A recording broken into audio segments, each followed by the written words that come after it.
ابراہیم بن سعد نے بیان کیا، ان سے صالح بن کیسان نے، ان سے ابن شہاب نے، ان سے عبید اللہ بن عبداللہ بن عتبہ نے، اور انہیں عبداللہ بن عباس رضی اللہ عنہ نے خبر دی کہ رسول اللہ صلی اللہ علیہ وسلم نے قیصر کو ایک خط لکھا جس میں آپ نے اسے اسلام کی دعوت دی تھی۔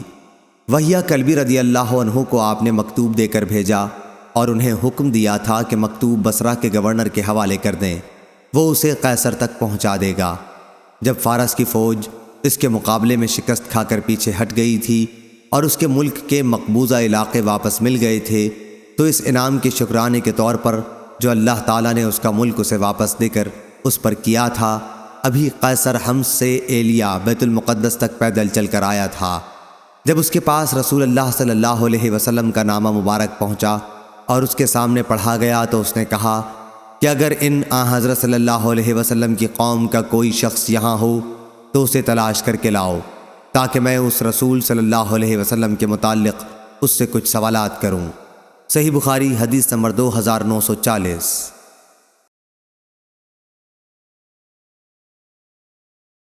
ابو سفیان رضی اللہ عنہ نے خبر دی کہ قریش کے قافلے کے ساتھ وہ ان دنوں شام میں مقیم تھے۔ یہ قافلہ اس دور میں یہاں تجارت کی غرض سے آیا تھا جس میں حضرت صلی اللہ علیہ وسلم اور کفار قریش میں باہم صلح ہو چکی تھی، صلح حدیبیہ۔ ابو سفیان نے کہا کہ قیصر کے آدمی کی ہم سے شام کے ایک مقام پر ملاقات ہوئی اور وہ مجھے اور میرے ساتھیوں کو اپنے ساتھ قیصر کے دربار میں بیت المقدس لے کر چلا۔ پھر جب ہم ایلیا بیت المقدس پہنچے تو قیصر کے دربار میں ہماری بازیابی ہوئی۔ اس وقت قیصر دربار میں بیٹھا ہوا تھا، اس کے سر پر تاج تھا اور روم کے امراء اس کے ارد گرد تھے۔ اس نے اپنے ترجمان سے کہا کہ ان سے پوچھو کہ جنہوں نے ان کی یہاں نبوت کا دعویٰ کیا ہے، نسب کے اعتبار سے ان کے قریب میں سے کون شخص ہے؟ ابو سفیان نے کہا کہ میں نے کہا میں نسب کے اعتبار سے ان کے زیادہ قریب ہوں۔ قیصر نے پوچھا تمہاری اور ان کی قرابت کیا ہے؟ میں نے کہا رشتے میں وہ میرے چچا زاد بھائی ہوتے ہیں۔ اتفاق تھا کہ اس مرتبہ قافلے میں میرے سوا بنی عبد مناف کا اور آدمی موجود نہیں تھا۔ قیصر نے کہا کہ اس شخص ابو سفیان رضی اللہ عنہ کو مجھ سے قریب کر دو، اور جو لوگ میرے ساتھ تھے اس کے حکم سے میرے پیچھے قریب میں کھڑے کر دیے گئے۔ اس کے بعد اس نے اپنے ترجمان سے کہا کہ اس شخص ابو سفیان کے ساتھیوں سے کہہ دو کہ اس سے میں ان صاحب کے بارے میں پوچھوں گا جو نبی ہونے کے مدعی ہیں۔ اگر یہ ان کے بارے میں کوئی جھوٹ بات کہے تو تم فوراً اس کی تکذیب کر دو۔ ابو سفیان نے بیان کیا کہ خدا کی قسم اگر اس دن اس بات کی شرم نہ ہوتی کہ کہیں میرے ساتھی میری تکذیب نہ کر بیٹھیں تو میں ان سوالات کے جوابات میں ضرور جھوٹ بول جاتا جو اس نے حضرت صلی اللہ علیہ وسلم کے بارے میں کیے تھے، لیکن مجھے تو اس کا خطرہ لگا رہا کہ کہیں میرے ساتھی میری تکذیب نہ کر دیں، اس لیے میں نے سچائی سے کام لیا۔ اس کے بعد اس نے اپنے ترجمان سے کہا اس سے پوچھو کہ تم لوگوں میں ان صاحب کا نسب کیسا سمجھا جاتا ہے؟ میں نے بتایا کہ ہم میں ان کا نسب بہت عمدہ سمجھا جاتا ہے۔ اس نے پوچھا اچھا یہ نبوت کا دعویٰ اس سے پہلے بھی تمہارے یہاں کسی نے کیا تھا؟ میں نے کہا کہ نہیں۔ اس نے پوچھا کیا اس دعویٰ سے پہلے ان پر کوئی جھوٹ کا الزام تھا؟ میں نے کہا کہ نہیں۔ اس نے پوچھا ان کے باپ دادوں میں کوئی بادشاہ گزرا ہے؟ میں نے کہا کہ نہیں۔ اس نے پوچھا تو اب بڑے امیر لوگ ان کی اتباع کرتے ہیں یا کمزور اور کم حیثیت کے لوگ؟ میں نے کہا کہ کمزور اور معمولی حیثیت کے لوگ ہی ان کے زیادہ تر ماننے والے ہیں۔ اس نے پوچھا کہ اس کے ماننے والوں کی تعداد بڑھتی رہتی ہے یا گھٹتی جا رہی ہے؟ میں نے کہا جی نہیں، تعداد برابر بڑھتی جا رہی ہے۔ اس نے پوچھا کوئی ان کے دین سے بیزار ہو کر اسلام لانے کے بعد پھر بھی گیا ہے کیا؟ میں نے کہا کہ نہیں۔ اس نے پوچھا انہوں نے کبھی وعدہ خلافی بھی کی ہے؟ میں نے کہا کہ نہیں، لیکن آج کل ہمارا ان سے ایک معاہدہ ہو رہا ہے اور ہمیں ان کی طرف سے معاہدے کی خلاف ورزی کا خطرہ ہے۔ ابو سفیان نے کہا کہ پوری گفتگو میں سوائے اس کے اور کوئی ایسا موقع نہیں ملا جس میں کوئی ایسی بات جھوٹی ملا سکوں جس سے حضرت صلی اللہ علیہ وسلم کی توہین ہو اور اپنے ساتھیوں کی طرف سے بھی جھٹلانے کا ڈر نہ ہو۔ اس نے پھر پوچھا کیا تم نے کبھی ان سے لڑائی کی ہے یا انہوں نے تم سے جنگ کی ہے؟ میں نے کہا کہ ہاں۔ اس نے پوچھا تمہاری لڑائی کا کیا نتیجہ نکلتا ہے؟ میں نے کہا لڑائی میں ہمیشہ کسی ایک گروہ نے فتح نہیں حاصل کی، کبھی وہ ہمیں مغلوب کر لیتے ہیں اور کبھی ہم انہیں۔ اس نے پوچھا وہ تمہیں کن کاموں کا حکم دیتے ہیں؟ کہا ہمیں وہ اس کا حکم دیتے ہیں کہ ہم صرف اللہ کی عبادت کریں اور اس کا کسی کو بھی شریک نہ ٹھہرائیں۔ ہمیں ان بتوں کی عبادت سے منع کرتے ہیں جن کی ہمارے باپ دادا عبادت کیا کرتے تھے۔ نماز، صدقہ، پاک بازی و مروت و وفا، عہد اور امانت کے ادا کرنے کا حکم دیتے ہیں۔ جب میں اسے یہ تمام باتیں بتا چکا تو اس نے اپنے ترجمان سے کہا، ان سے کہو کہ میں نے تم سے ان کے نسب کے متعلق دریافت کیا تو تم نے بتایا کہ وہ تمہارے یہاں صاحب نسب اور شریف سمجھے جاتے ہیں، اور انبیاء بھی یوں ہی اپنی قوم کے اعلیٰ نسب میں پیدا کیے جاتے ہیں۔ میں نے تم سے یہ پوچھا تھا کہ کیا نبوت کا دعویٰ تمہارے یہاں اس سے پہلے بھی کسی نے کیا تھا؟ تم نے بتایا کہ ہمارے ہاں ایسا دعویٰ پہلے کسی نے نہیں کیا تھا۔ اس سے میں یہ سمجھتا ہوں کہ اگر اس سے پہلے تمہارے یہاں کسی نے نبوت کا دعویٰ کیا ہوتا تو میں یہ بھی کہہ سکتا تھا کہ یہ صاحب بھی اسی دعوے کی نقل کر رہے ہیں جو اس سے پہلے کیا جا چکا ہے۔ میں نے تم سے دریافت کیا کہ کیا تم نے دعویٰ نبوت سے پہلے کبھی ان کی طرف جھوٹ منسوب کیا تھا؟ تم نے بتایا کہ ایسا کبھی نہیں ہوا۔ اس سے میں اس نتیجے پر پہنچا کہ یہ ممکن نہیں کہ ایک شخص جو لوگوں کے متعلق کبھی جھوٹ نہ بول سکا ہو وہ خدا کے متعلق جھوٹ بول دے۔ میں نے تم سے دریافت کیا کہ ان کے باپ دادوں میں کوئی بادشاہ تھا؟ تم نے بتایا کہ نہیں۔ میں نے اس سے یہ فیصلہ کیا کہ اگر ان کے باپ دادوں میں کوئی بادشاہ گزرا ہوتا تو میں یہ بھی کہہ سکتا تھا کہ نبوت کا دعویٰ کر کے وہ اپنے باپ دادوں کی سلطنت حاصل کرنا چاہتے ہیں۔ میں نے تم سے دریافت کیا کہ ان کی اتباع قوم کے بڑے لوگ کرتے ہیں یا کمزور اور بے حیثیت لوگ؟ تم نے بتایا کہ کمزور، غریب قسم کے لوگ ان کی تابعداری کرتے ہیں، اور یہی گروہ انبیاء کی ہر دور میں اطاعت کرنے والا رہا ہے۔ میں نے تم سے پوچھا کہ ان تابعداروں کی تعداد بڑھتی رہتی ہے یا گھٹتی بھی ہے؟ تم نے بتایا کہ وہ لوگ برابر بڑھ ہی رہے ہیں۔ ایمان کا بھی یہی حال ہے یہاں تک کہ وہ مکمل ہو جائے۔ میں نے تم سے دریافت کیا کہ کیا کوئی شخص ان کے دین میں داخل ہونے کے بعد کبھی اس سے پھر بھی گیا ہے؟ تم نے کہا کہ ایسا کبھی نہیں ہوا۔ ایمان کا بھی یہی حال ہے، جب وہ دل کی گہرائیوں میں اتر جائے تو پھر کوئی چیز اس سے مومن کو ہٹا نہیں سکتی۔ میں نے تم سے دریافت کیا کہ کیا انہوں نے وعدہ خلافی بھی کی ہے؟ تم نے اس کا بھی جواب دیا کہ نہیں۔ انبیاء کی یہی شان ہے کہ وہ وعدہ خلافی کبھی نہیں کرتے۔ میں نے تم سے دریافت کیا کہ کیا تم نے کبھی ان سے یا انہوں نے تم سے جنگ بھی کی ہے؟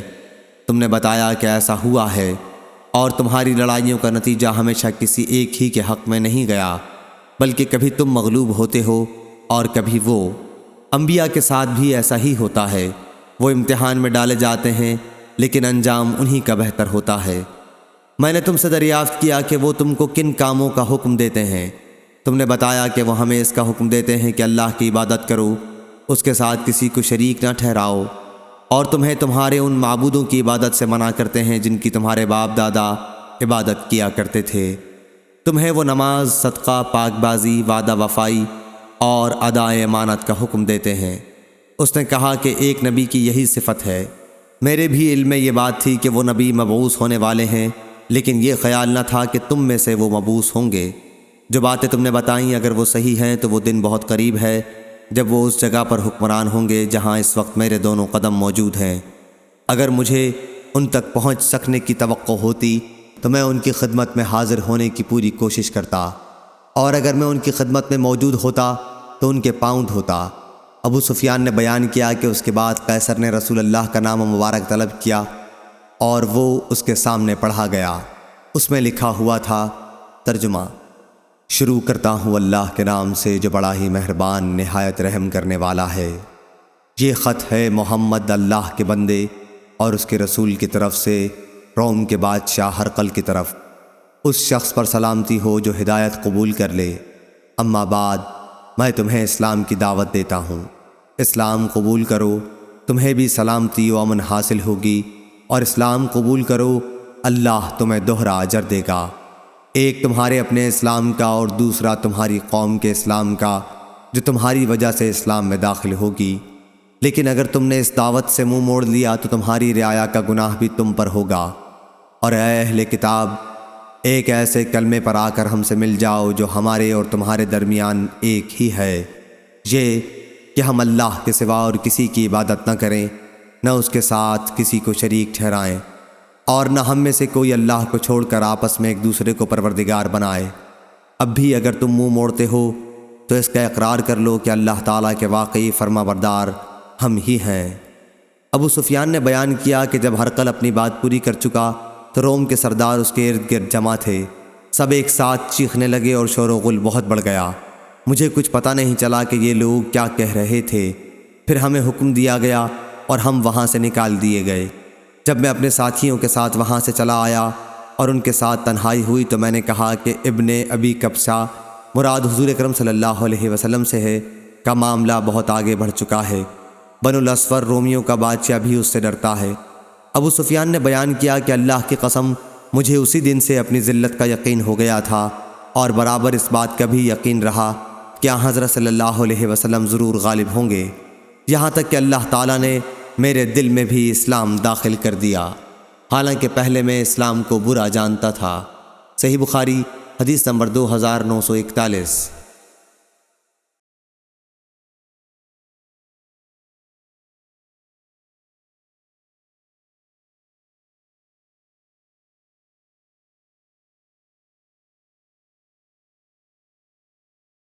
عبدالعزیز بن ابی حازم نے بیان کیا، ان سے ان کے والد نے، ان سے سہل بن سعد سعدی رضی اللہ عنہ نے، اور انہوں نے نبی کریم صلی اللہ علیہ وسلم سے سنا، آپ نے خیبر کی لڑائی کے دن فرمایا تھا کہ اسلامی جھنڈا میں ایک ایسے شخص کے ہاتھ میں دوں گا جس کے ذریعے اللہ تعالیٰ فتح عنایت فرمائے گا۔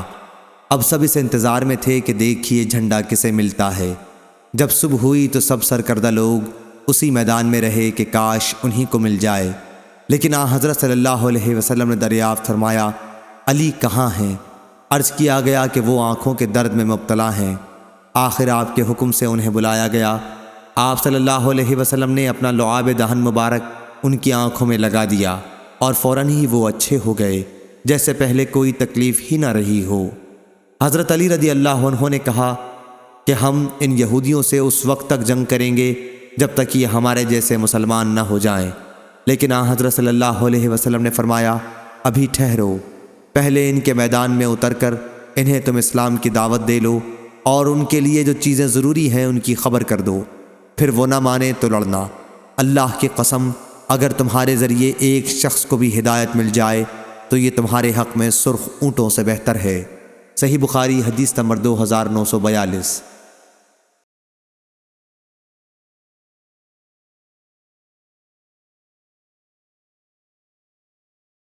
ابو اسحاق نے بیان کیا، ان سے حمید نے کہا کہ میں نے انس رضی اللہ عنہ سے سنا، آپ بیان کرتے تھے کہ رسول اللہ صلی اللہ علیہ وسلم جب کسی قوم پر چڑھائی کرتے تو اس وقت تک کوئی اقدام نہ فرماتے جب تک صبح نہ ہو جاتی۔ جب صبح ہو جاتی اور اذان کی آواز سن لیتے تو رک جاتے، اور اگر اذان کی آواز سنائی نہ دیتی تو صبح ہونے کے بعد حملہ کرتے۔ چنانچہ خیبر میں بھی ہم رات میں پہنچے تھے۔ اس حدیث میں بھی اشارہ ہے کہ جنگ شروع کرنے سے پہلے ہر وہ موقع تلاش کر لینا چاہیے جس سے جنگ کا خطرہ ٹل سکے، کیونکہ اسلام کا مقصد جنگ ہرگز نہیں ہے۔ صحیح بخاری حدیث نمبر 2943۔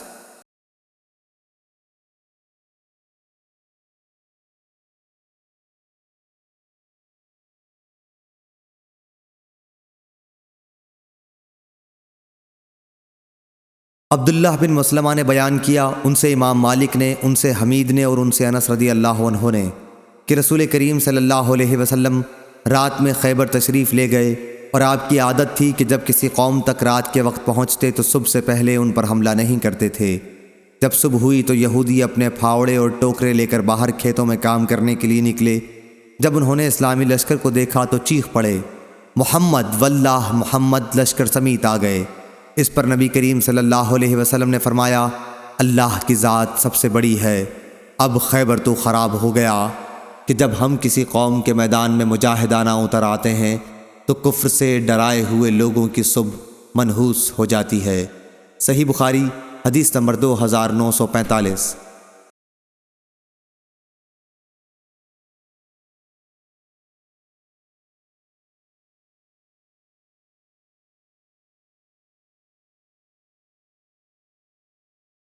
سعید بن مسیب نے بیان کیا، اور ان سے ابو ہریرہ رضی اللہ عنہ نے کہ رسول کریم صلی اللہ علیہ وسلم نے فرمایا کہ مجھے حکم دیا گیا ہے کہ میں لوگوں سے اس وقت تک جنگ کرتا رہوں یہاں تک کہ وہ اس کا اقرار کر لیں کہ اللہ کے سوا اور کوئی معبود نہیں۔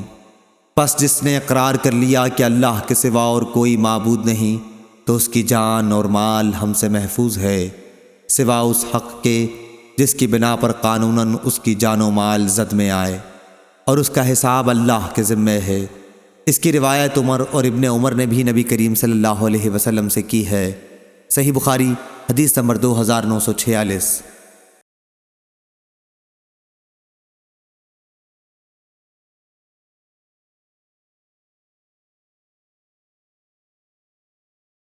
ابو اسحاق نے بیان کیا، ان سے حمید نے کہا کہ میں نے انس رضی اللہ عنہ سے سنا، آپ بیان کرتے تھے کہ رسول اللہ صلی اللہ علیہ وسلم جب کسی قوم پر چڑھائی کرتے تو اس وقت تک کوئی اقدام نہ فرماتے جب تک صبح نہ ہو جاتی۔ جب صبح ہو جاتی اور اذان کی آواز سن لیتے تو رک جاتے، اور اگر اذان کی آواز سنائی نہ دیتی تو صبح ہونے کے بعد حملہ کرتے۔ چنانچہ خیبر میں بھی ہم رات میں پہنچے تھے۔ اس حدیث میں بھی اشارہ ہے کہ جنگ شروع کرنے سے پہلے ہر وہ موقع تلاش کر لینا چاہیے جس سے جنگ کا خطرہ ٹل سکے، کیونکہ اسلام کا مقصد جنگ ہرگز نہیں ہے۔ صحیح بخاری حدیث نمبر 2943۔